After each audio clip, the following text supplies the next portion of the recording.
Olá, tudo bem com você? Bom, vamos lá então na nossa 10ª aula.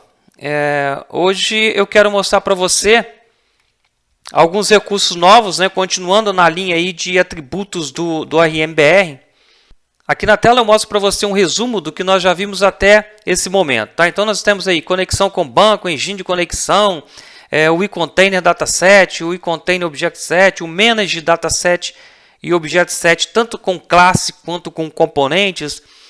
Vimos os atributos aí de classes, como primary key, índice, sequência, ordem, o auto-inc. Depois vimos os atributos de propriedades, que são o column, restrição, dictionary, certo? Então hoje eu vou continuar aqui na linha de atributos, para que você entenda todos os recursos aí. Então nós vamos passar hoje aí para que serve esse recorde no label.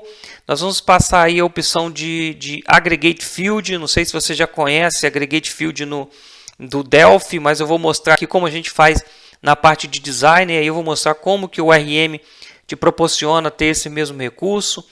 O calc field, o famoso calc field, tanto para dataset quanto objeto set, o aggregator e o calc field. Nós temos também aí o campo join, o join, left join, inner join, e o association, tá? Para a gente fazer a associação de um para um para n e assim sucessivamente. Então vamos lá. Assim como as outras aulas, eu fiz uma cópia aqui da aula número 9, tá? E criei uma pastinha lá do número 10. E agora o que eu fiz aqui? Eu já criei até umas units aqui, ó, das classes modelos. Então está aqui na pastinha aula número 10, na pastinha entity. Dentro da aula número 10, a pastinha entity. Então tá as classes modelos aí para que você possa estudar. Nós vamos visualizar cada classe modelo aqui no Delphi aqui. E aí eu vou implementando e vou explicando para você o passo a passo deles. Depois esses fontes vão aí em anexo, a videoaula, para que você possa baixar e estudá-los. Vamos lá.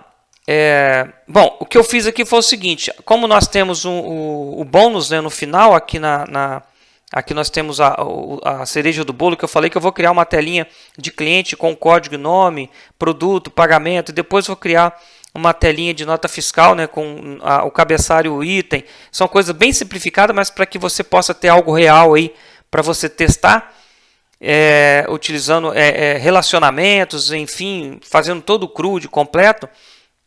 Então, eu criei aqui já o banco de dados com essas tabelas. Aqui, criei já o banco de dados com a tabela. Então, cliente, o pagamento, tá? Produto, nota fiscal e nota fiscal item. Tá? Então, nós vamos, em cima dessa tabela aí, o que eu fiz foi utilizar o gerador de modelo, certo? E aí eu criei todas as classes de modelos para que eu possa utilizar aqui dentro do meu projeto. Então são essas classes modelos, o que foi gerado lá pelo gerador, e eu vou te mostrar o que eu tive que mudar, ou implementar, cada classe modelo, para que você entenda que o gerador ele não é perfeito. Ele agiliza para você o processo de geração, porém você tem que passar lapidando a sua classe modelo. Então vamos aqui no cliente, para que eu possa te mostrar, e aí você vai conhecendo agora, a partir dessas classes modelo, os novos atributos. Então eu vou passar para você aqui, conhecendo as classes modelo, que serve cada atributo novo, de propriedade, e aí nas próximas aulas nós vamos criando cada tela, e aí você vai visualizando. Aí eu vou voltando explicando para você a utilização, a implementação, na verdade, do atributo e como que ele se comporta na tela aí. Então, a classe cliente, o gerador criou, o básico, e aí eu precisei implementar aqui o seguinte, ó, vou implementar o sequence, certo? Dentro do banco, e vou implementar aqui a ordem para que ele sempre mostre a lista de cliente em ordem alfabética. Tá? Então aqui está a nossa classe. Aí o restante aqui você já conhece, é o restrição, coluna, dictionary. Então aqui já estamos visualizando uma coisa que já tem uma aula específica lá para que você possa estudar cada. E implementei aqui o AutoInc, né, já que eu coloquei aqui o sequence. Bom, vamos lá então no pagamento. No pagamento, a mesma coisa, eu vou implementar aqui o AutoInc, como AutoInc, né, que ele vem no Inc. E aí eu vou implementar aqui o sequence e a ordem para que ele mostre em descrição. E aqui para baixo eu não precisei implementar nada.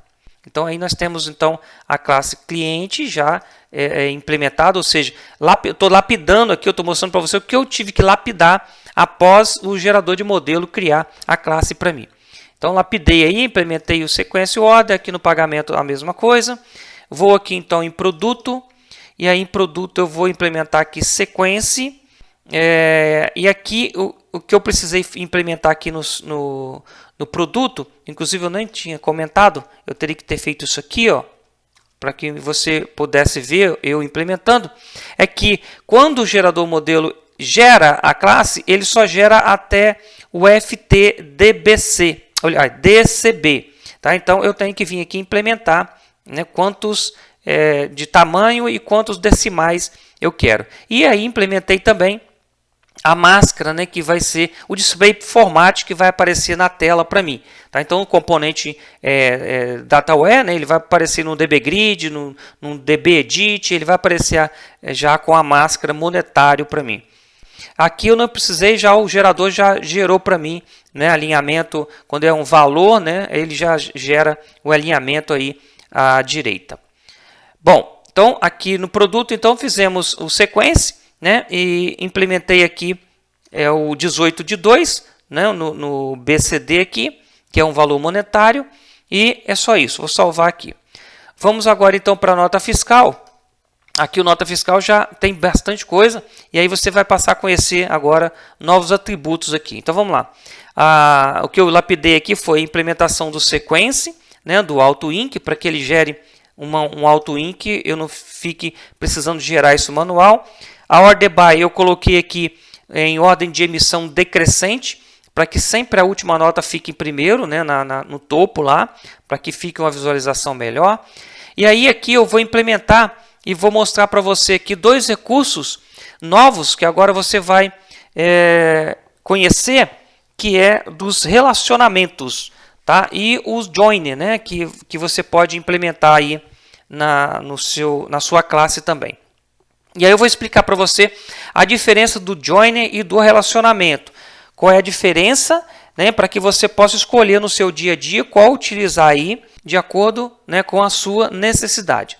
Então vamos primeiro aqui nesse aqui, ó, cliente nome. Aqui eu vou criar uma propriedade que eu vou fazer um joiner, tá? Um left joiner, um inner joiner. Isso aí eu vou mostrar aqui abaixo como você define qual é, se é left, se é right, se é inner, né? Um joiner aí, para que quando fizer o select da nota, pelo ID do cliente, ele possa trazer também o nome do cliente. Tá? Então esses dois aqui abaixo eu vou mostrar depois, porque esses aqui, ó, tem uma diferença entre eles, e aí eu vou explicar para você qual é a diferença, para que você escolha qual é o melhor na sua necessidade em usar. Tá? Então primeiro vamos aqui no join.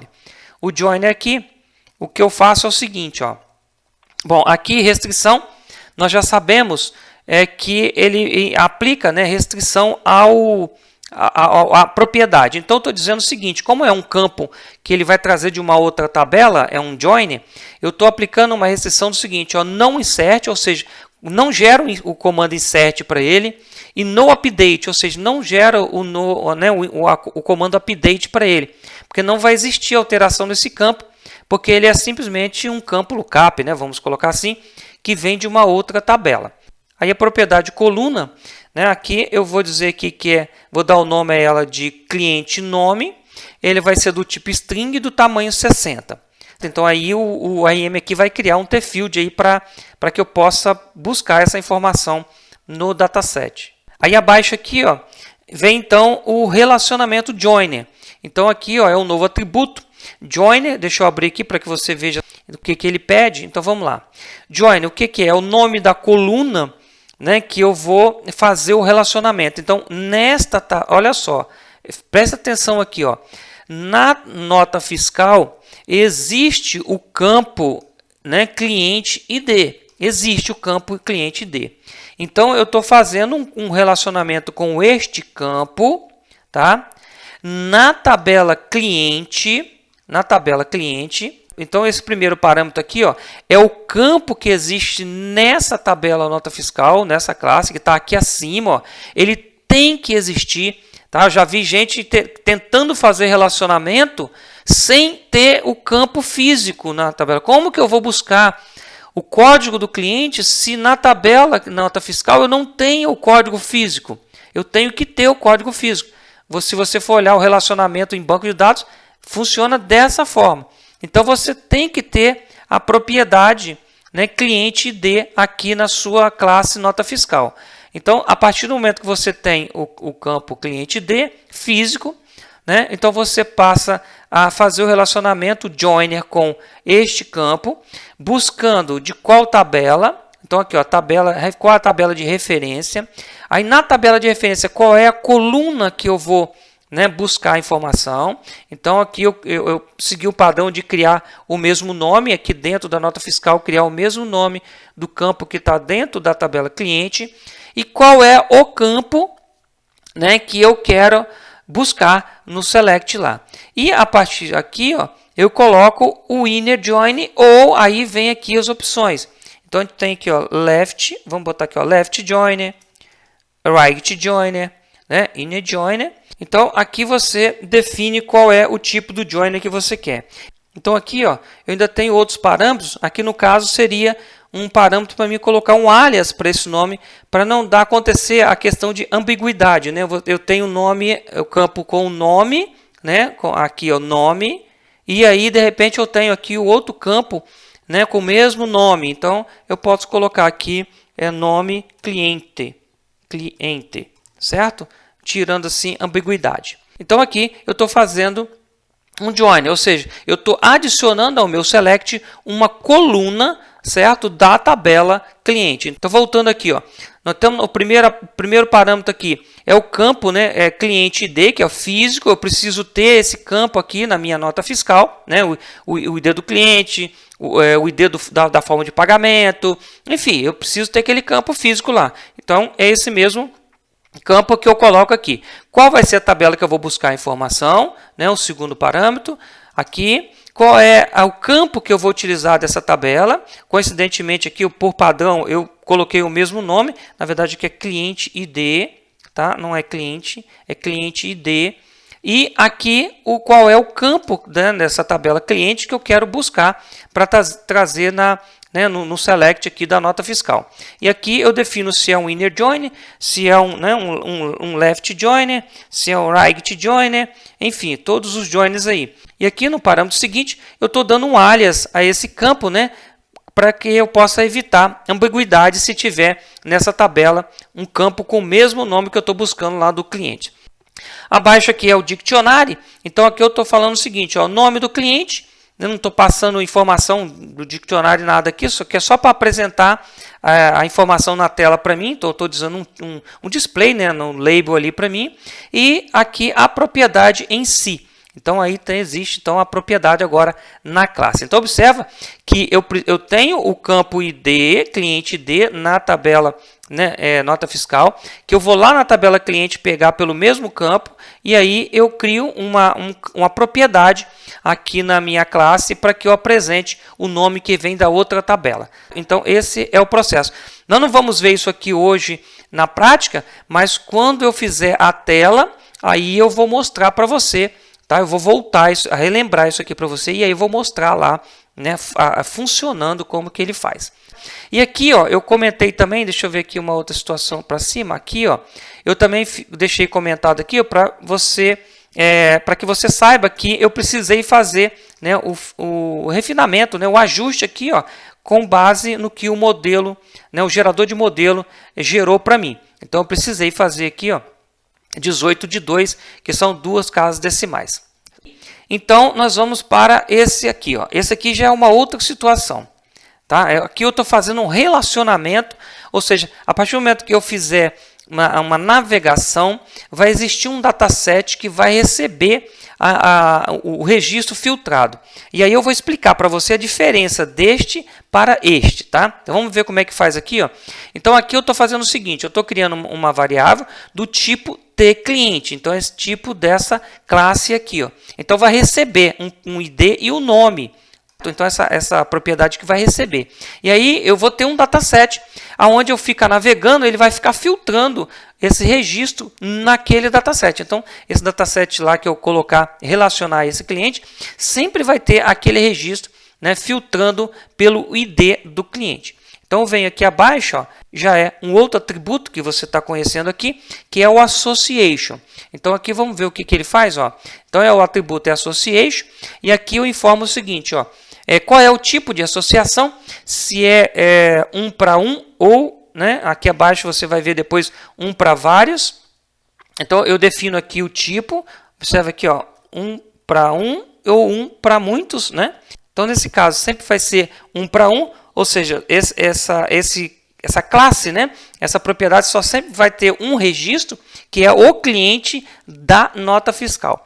Tá? E aqui, então, ele pede qual é o campo, e aí, ó, novamente, vem aquele campo físico na sua classe, ó, nota fiscal. Eu preciso ter a propriedade aqui, né, do campo físico, para que ele também crie essa propriedade no dataset. E aí, ele vai pedir para mim qual é a tabela que eu quero relacionar, e também qual é o campo lá na tabela cliente que eu quero utilizar para que eu busque o registro. Então, informei aqui o cliente ID também. Então, resumindo aqui, ó, relacionamento de 1 para 1, né, associação de 1 para 1, use da tabela nota fiscal o campo cliente ID, vá na tabela cliente, use o campo cliente ID e busque o registro para mim. Então, aqui abaixo a propriedade, aí essa propriedade é de um tipo, né? Aqui acima nós colocamos o tipo string, né? Porque é um inner join, né? Então ele vai receber somente o nome. Agora aqui abaixo ele já vai receber uma classe. Então ele já vai receber o registro por completo. Então se o cliente aqui, ó, eu tiver aqui os campos que eu tiver aqui na classe cliente, serão os campos que eu vou ter aqui nessa classe.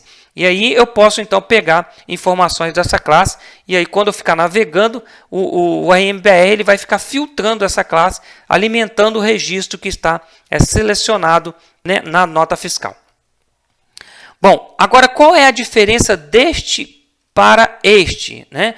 Aqui eu tenho, ou seja, aqui eu estou pegando somente um campo, né? A primeira diferença está aí, e aqui eu estou pegando todos os campos. Então você pode pensar assim, a parte de cima é melhor, porque eu só estou pegando um campo, fazendo só um inner join. E abaixo aqui eu estou fazendo um select da tabela cliente, né, com todos os campos, estou trazendo.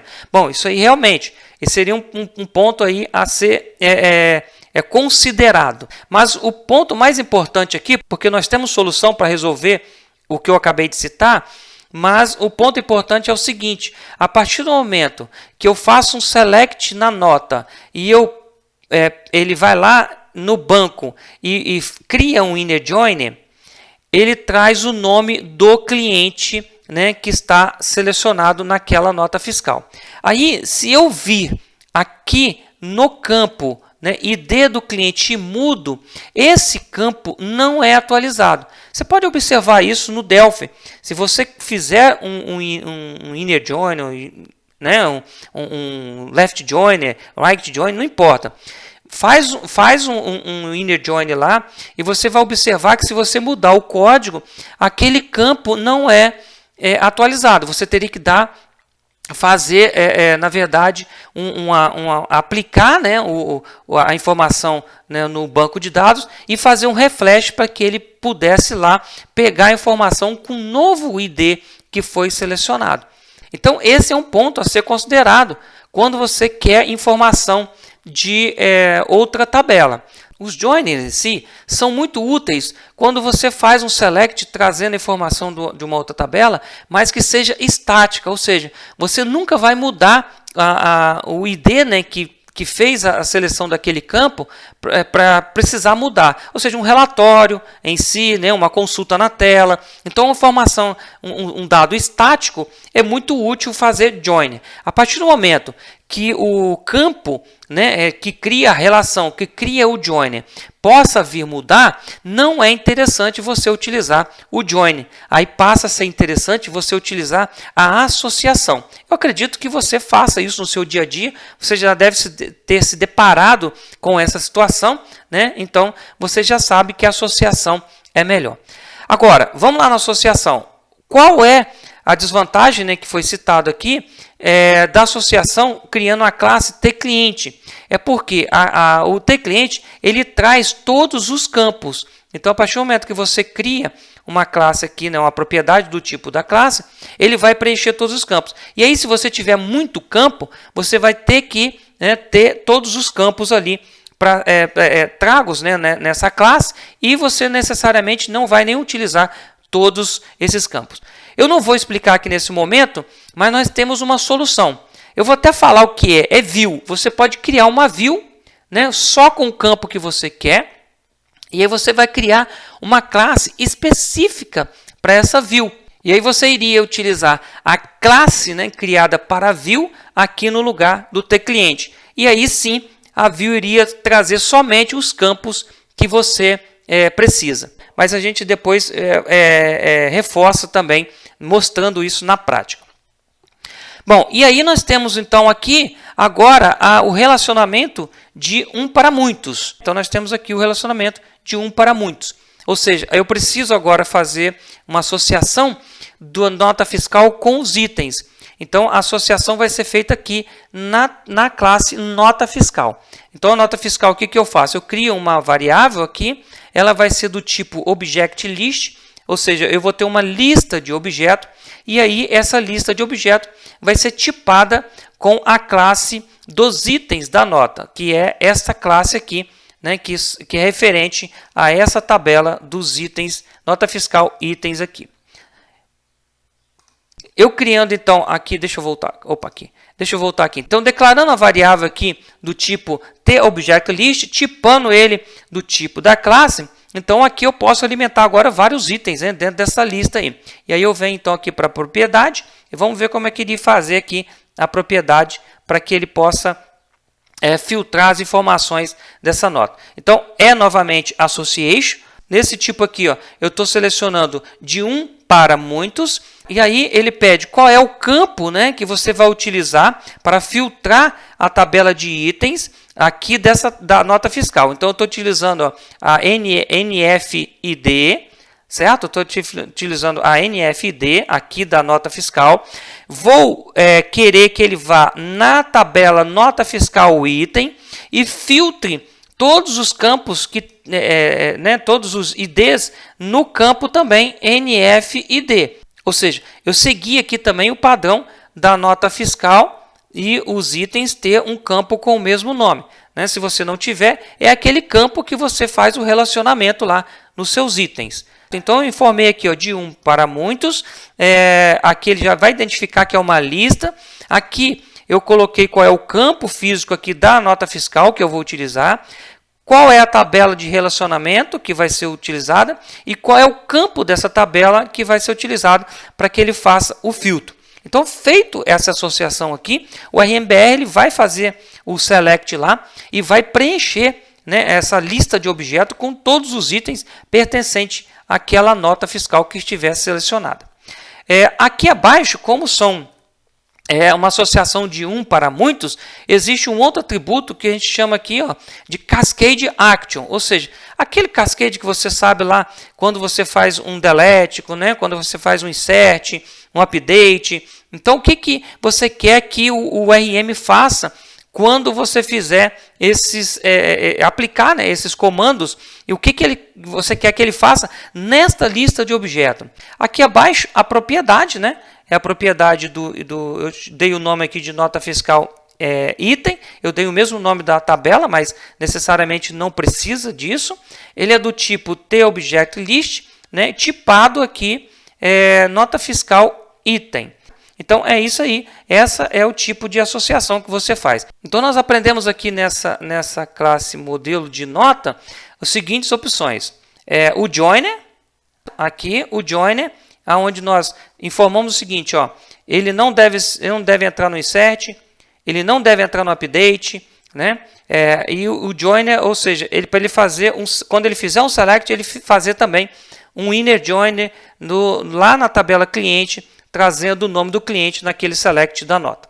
A desvantagem que eu apresentei para você aqui nesse modelo é que, como ele depende do campo ID, se você mudar o campo ID, né, o cliente, essa informação, esse campo não é atualizado.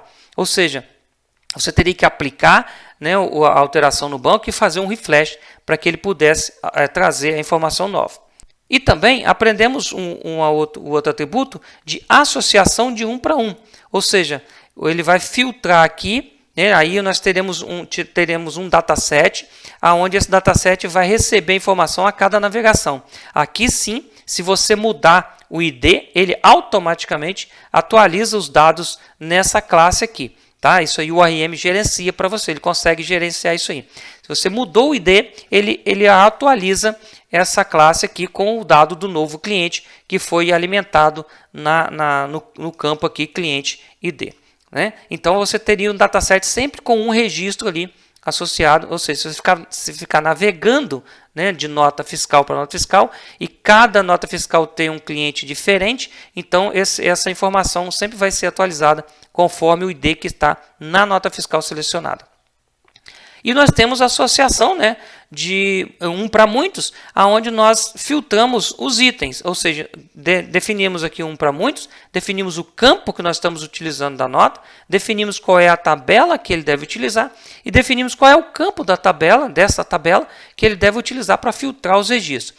E adicionamos também um novo atributo, Cascade Action, para formar o ORM, que ele deve executar as ações de auto-inc, Cascade Insert, Cascade Update, Cascade Delete, quando for cada operação aí aplicada. Então o RMBS sai passando nos itens também, fazendo as alterações, certo? Aplicando também nas alterações. A propriedade do tipo Object List, porque será uma lista, né, tipada do tipo item de nota fiscal. Bom, como eu criei aqui duas propriedades que são do tipo classes, uma do tipo lista e do tipo tClient, então nesta classe modelo eu também precisei implementar, né, o construtor e o destrutor da classe, certo? Então o create e o destroy, aonde o create, então eu vou fazer o que? Eu vou instanciar a variável, né, do tipo do Object List e tipando ela, né, do item da nota fiscal. E a classe, né, a propriedade, a classe cliente, né, que é aquela associação 1 para 1. E aqui abaixo, no destrutor, no destroy, eu estou destruindo essas variáveis, né, para que não deixe aí vazamento de memória. Só que para que fique claro, é o seguinte aqui, ó, eu vou comentar essa linha aqui, nós vamos voltar ela a vê-la quando eu tiver a tela. Eu vou comentar essa linha aqui, ó. Por quê? Porque nós vamos ter já essa informação dentro dessa classe aqui, ó, tClient. Então, se eu deixasse isso aqui, eu ia ter duplicidade de informação. Eu ia ter o inner join e também, né, a classe de relacionamento. Então, eu vou comentar isso aqui. Eu apresentei aqui para que você entenda, né, qual a diferença quando se faz o inner join e quando você faz uma associação. Tá? Então, esses dois aqui para apresentar a diferença. Eu utilizo aqui, né, a associação, prefiro utilizar a associação. O inner join é só em caso mesmo de informações estáticas, como eu falei, que é só apresentar, eu não queria mudar o campo-chave, né, que eu busco essa informação dela. Então, eu vou também comentar essa variável aqui acima, ó. Vou deixá-la comentada aqui. Nós vamos voltar a vê-la quando nós tivermos a tela, para que eu possa mostrar para você, até mesmo lá no monitor, como que o ORM faz quando a gente utiliza esse atributo aí. Deixa eu só fazer um builder all aqui. E aí nós vamos dar continuação aqui aos novos atributos que eu estou mostrando para você. Ok? Deixa eu só me orientar aqui agora. Então, nós já vimos aqui associação, né? O joiner. Deixa eu então mostrar agora o null label e depois eu vou mostrar os campos agregados e os calc fields. Bom, o null label, você já deve ter visto nas outras aulas, né? Que ele já foi até na classe lá que foi utilizado nas outras aulas. O NuLabel ele é, na verdade, um recorde que, de certa forma, permite que nós possamos passar para a propriedade um valor nulo. Então, eu vou mostrar isso para você na prática, para que você entenda como você deve utilizar o NuLabel. Ou seja, se lá no seu banco você deixou o seu campo permitindo receber um valor null, nós vamos olhar aqui, ó, deixa eu mostrar aqui para você, ó, essa é aqui, ó, exemplo, ó, eu permiti aqui em cliente aqui, ó. Deixa eu mostrar aqui que eu vou dar o exemplo, ó. Observa que esse campo aqui, ó, nome, eu deixei aqui como not null, né, como falso, ou seja, então ele pode ser nulo. Então ele pode receber um valor nulo, ou seja, então aqui pode ter o valor nulo. Lá no Delphi, nós sabemos que os tipos primitivos não existe valor nulo, né? Não existe passar null.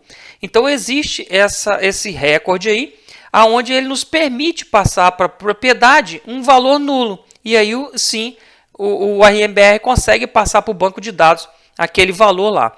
Então todo campo que você permita que seja nulo, então você coloca ele como NuLabel e tipa ele. Se ele for inteiro, né? Deixa eu ver que se tem aqui cliente, né? Aqui dentro, ó, cliente NuLabel do tipo string. Então, ou seja, tipa, né, o NuLabel e aí ele permite você passar para nulo lá o conteúdo dele. Então, eu fiz um exemplo aqui para que você veja aqui, ó, usando NuLabel. O que eu fiz aqui, ó, cliente? O que eu fiz aqui foi recuperar, né, o registro corrente. Aí como a propriedade que está nome NuLabel de string, eu consigo fazer isso aqui, ó, cliente.nome, né, recebe null. E aí eu aplico, né, eu salvo aqui o registro e assim ele consegue passar o valor nulo lá para o banco de dados. Então vamos testar aqui, ó, vamos observar aqui, ó, esse registro número 10. Eu vou executar aqui a aplicação. Então, vou clicar aqui nesse botão usando NuLabel. Nós vamos observar aqui que ele vai pegar o registro corrente do dataset, jogar numa variável, vai pegar a propriedade nome, vai passar para null, e aí eu vou utilizar aqui o método save, né, tipando ele, passando a variável para dentro. Então, e ele vai aplicar lá no banco de dados. Então, salvou, ó, aplicou, gerou aqui, vamos para o banco de dados, a gente vai dar um refresh aqui, e aí está aí, ó, null, né, dentro do registro. Então, para isso é que serve, né, esse recorde, né, NuLabel aqui no RMBR. Então, vou fechar aqui o exemplo. Então, definindo aqui como NuLabel, isso quer dizer que o campo pode, né, receber um valor nulo. Então, vamos lá para os nossos outros atributos. E agora eu vou apresentar esses novos atributos para você nessa aula. Bom, Aggregate e Calc Field. Então, vamos lá. Vamos pegar aqui o dataset para que fique mais claro para você. Bom, através do dataset, nós podemos criar campos calculados. Então, o que eu faço aqui? Ó? Através do dataset, editor de fields, eu posso criar um novo tfield e vamos botar aqui Calc Field. Vou dar um tipo a ele aqui, né, que seja currency, e vou marcar ele aqui como campo calculado, certo? E aqui, então, o campo passa a existir no meu dataset, né? Passa a existir esse tfield aqui no meu dataset, aonde eu posso fazer um cálculo matemático nele através do evento, né? Aqui, ó, do dataset, no evento onCalcField. Aqui, deixa eu achar, aqui, ó, onCalcField. Eu posso, então, pegar aqui, field, ou melhor, posso pegar aqui até assim, calc, deixa eu pegar o nome aqui, calc, aqui o nome ele deve estar com o dataset, fd cliente, aqui, ó, calcfield.value, value é igual, sei lá, 10 vezes 2. Então eu posso aqui fazer um cálculo matemático com esse tfield. E aí sim eu posso pegar essa informação para utilizar em algum lugar, certo? Então é dessa forma que a gente cria um campo calculado utilizando o dataset, né, do Delphi. Porém, nós sabemos que o RMBR você não precisa criar os tfields, ou seja, você não deve criar os tfields justamente para você não ter que dá manutenção nos T-fields. Então, como campo calculado, existe também o outro recurso do T-field aggregate, ou seja, eu posso pegar aggregate field, um exemplo, eu posso pegar aqui também do tipo currency, e aqui eu vou informar que ele é do tipo aggregate. Então ele vem aqui para baixo, e esse campo aqui, então, ele recebe aqui uma expressão, certo? Onde eu posso fazer o seguinte, sum, o campo, né? O nome do campo aqui dentro. Então, para que você entenda, se você não conhece esse recurso, acredito que sim, mas se você não conhece, é o seguinte, vamos supor que seja aqui o dataset dos itens, e você quer que ele faça uma soma do todo preço unitário, ou valor total, vamos botar assim, total do item, certo? Então, você vai ter que nos seus itens, aqui seria o dataset do itens, você vai ter no seu dataset um campo totalizando todos os itens que estejam inseridos naquele dataset. E aí você pode então pegar esse valor e adicionar lá o cabeçalho da sua nota fiscal, certo? Então o campo aggregate serve para isso, para fazer totalização nos registros. E jogando então em expressão, você faz a expressão que você quiser. Sum, você pode colocar aqui max, né, de ID, o valor máximo do ID, para saber qual é o valor, né, maior. Enfim, você pode fazer aí vários tipos de expressão dentro desse tipo. E o calculado, você sempre deve usá-lo no evento onCalcField do dataset. Sabendo então que no RM nós não precisamos criar T-fields, então nós vamos apagar esse aqui, vamos apagar esse aqui também, mas nós precisamos que o RM nos ofereça recurso para que nós possamos utilizar, né, o recurso do Delphi.